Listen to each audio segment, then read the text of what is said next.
Contract का दूसरा जो टॉप लेवल कंस्ट्रक्ट है और सबसे इम्पॉर्टेंट पूरा ईथरियम की ट्रांजैक्शंस जो भी आप कॉन्ट्रैक्ट बनाते हैं उसकी मैनिपुलेशन के लिए सबसे इम्पॉर्टेंट एलिमेंट फंक्शंस हैं। ये ईथरियम का हार्ट है। क्यों?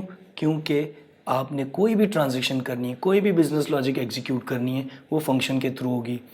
ईथरियम के थ्रू जब आप कोई भी कॉन्ट्रैक्ट डिप्लॉय करते हैं, उस कॉन्ट्रैक्ट की जो बिजनेस लॉजिक है उसको एग्जीक्यूट करना है तो आप ट्रांजैक्शन करते हैं।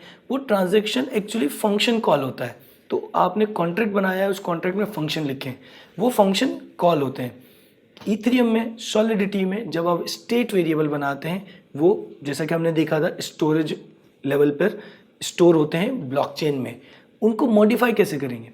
अपडेट करना है या रीड करना है, उसके लिए फंक्शंस मौजूद हैं। तो आप फंक्शन बनाएंगे, वो फंक्शन स्टेट लेवल के वेरिएबल को एक्सेस कर सकते हैं, मॉडिफाई कर सकते हैं और बिजनेस लॉजिक भी एग्जीक्यूट कर सकते हैं, उनको नए वेरिएबल्स भी बना सकते हैं लोकली। इसके अलावा जब आप फंक्शन को कॉल करते हैं तो हर फंक्शन कॉल एक ट्रांजैक्शन है। तो जब भी आप एक कॉन्ट्रैक्ट डिप्लॉय करेंगे ईथरियम पे, उस कॉन्ट्रैक्ट के जितने भी फंक्शंस हैं जो कि पब्लिक होंगे, उनको आप एक्सेस कर सकते हैं। एक्सेस कैसे करेंगे? आप उन पर ट्रांजैक्शन कॉल करेंगे।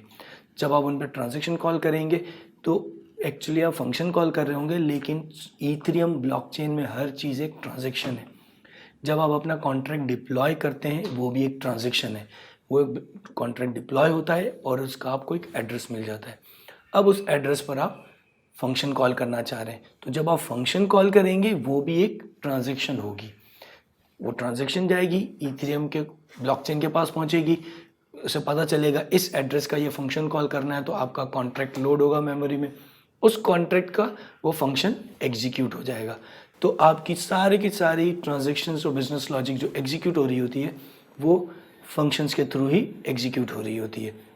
फंक्शंस में जब आप काम करते हैं तो आपके पास वो एक पैरामीटर्स आपने पास करने हैं, तो भी आप फंक्शंस के डिफरेंट पैरामीटर्स दे सकते हैं। फंक्शंस के थ्रू वैल्यूज़ रिटर्न भी करवा सकते हैं। यानी कि जब आपने कोई ट्रांजैक्शन कॉल करनी है तो आप ट्रांजैक्शन कॉल करते वक्त उसमें कुछ वैल्यूज़ पास करना चाह रहे हैं।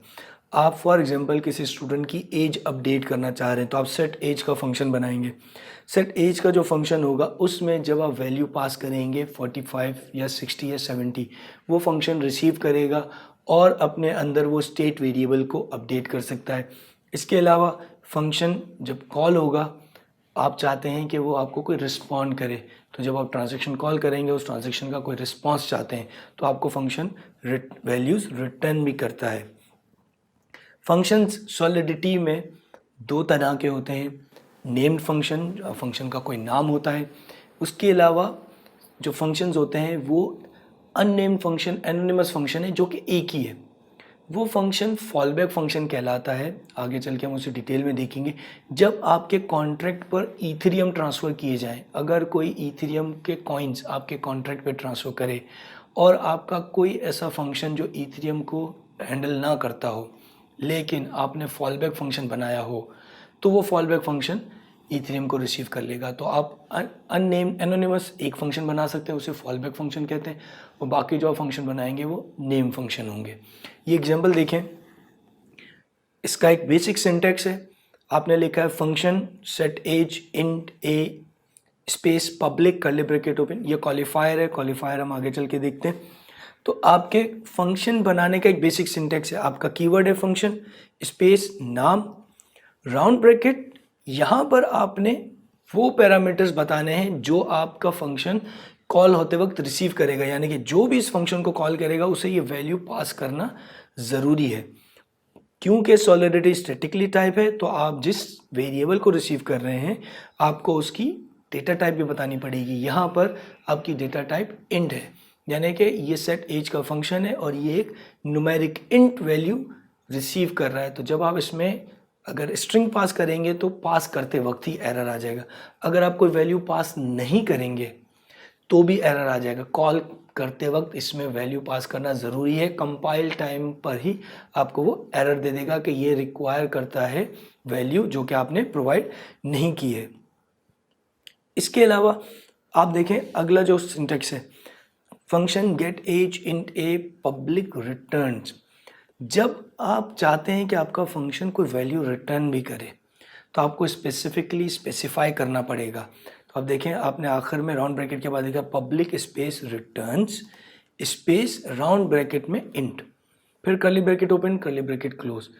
इससे आप स्पेसिफाई कर रहे हैं कि आपका फंक्शन कुछ रिटर्न करता है।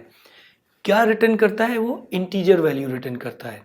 तो अगर आपने अपने फंक्शन में पब्लिक के बाद राउंड ब्रैकेट के बाद पब्लिक और उसके बाद आपने ये नहीं बताया रिटर्न्स, तो आप फंक्शन से कुछ रिटर्न करने की कोशिश करेंगे तो एरर आ जाएगा। सॉलिडिटी स्टैटिकली टाइप है, आपने जो एक्शन करना है बताना है। वेरिएबल की टाइप जो पैरामीटर में आ रहा है वो बतानी होगी, कितने पैरामीटर रिसीव करना है वो आपको बताना होगा। रिटर्न करना चाह रहे हैं आप इंट, तो आपको बताना पड़ेगा कि मैं रिटर्न्स यानी कि ये फंक्शन रिटर्न करता है, इंट रिटर्न करता है। आप एक से ज़्यादा वैल्यू रिटर्न करना चाह रहे हैं तो आपको कॉमा देकर int comma string comma Boolean multiple values, तो एक से ज़्यादा वैल्यूज़ रिटर्न कर सकते हैं, उसे टपल कहते हैं, वो हम आगे चल के देखेंगे। तो आप फंक्शन जब बनाएंगे तो उसमें जो भी एक्शन परफॉर्म करना है, अगर रिटर्न नहीं करना आप रिटर्न ना लिखें। अगर आपने रिटर्न्स नहीं लिखा है तो आप रिटर्न कर भी नहीं सकेंगे। अगर आपने रिटर्न्स लिखा है तो फिर रिटर्न करना ज़रूरी है, उसके बगैर नहीं चलेगा। तो ये कंपाइल टाइम पे यानी कि कंपाइलेशन के वक्त ही आपको वो एरर शो कर देगा कि ये कोड कंपाइलेबल नहीं है, क्योंकि आपने रिटर्न्स लिखा है कुछ रिटर्न नहीं किया, या आपने रिटर्न्स नहीं लिखा और आप रिटर्न कर रहे हैं, तो ये आपको पहले से स्पेसिफाई करना पड़ेगा। फंक्शन की एक ख़ास बात ये है कि फंक्शंस में जो हमने रिटर्न देखा है, अगर आप फंक्शन में कोई रिटर्न टाइप लिख दें, क्योंकि रिटर्न करना ज़रूरी है और आपने रिटर्न्स लिख दिया है तो अब रिटर्न करना ज़रूरी है, लेकिन अगर आप रिटर्न का कीवर्ड स्किप कर दें यानी कि आप खुद से रिटर्न ना करें, तो जिस टाइप का वेरिएबल होगा उसकी डिफ़ॉल्ट वैल्यू रिटर्न कर देगा। फॉर एग्जांपल आपने रिटर्न में इंट लिखा है, रिटर्न्स राउंड ब्रैकेट इंट, और आपने एक्चुअली फंक्शन के अंदर रिटर्न नहीं लिखा, तो बाय डिफ़ॉल्ट 0 रिटर्न हो जाएगा। अगर आपने रिटर्न्स में बुलियन लिखा है, बूल लिखा है, और आपने कुछ रिटर्न नहीं किया तो फॉल्स रिटर्न हो जाएगा। तो इस तरीके से डिफ़ॉल्ट वैल्यूज़ रिटर्न हो जाती है। रिटर्न होना ज़रूरी है, आप नहीं लिखेंगे तो इन्वायरमेंट आपको खुद से डिफ़ॉल्ट वैल्यू रिटर्न कर देगा।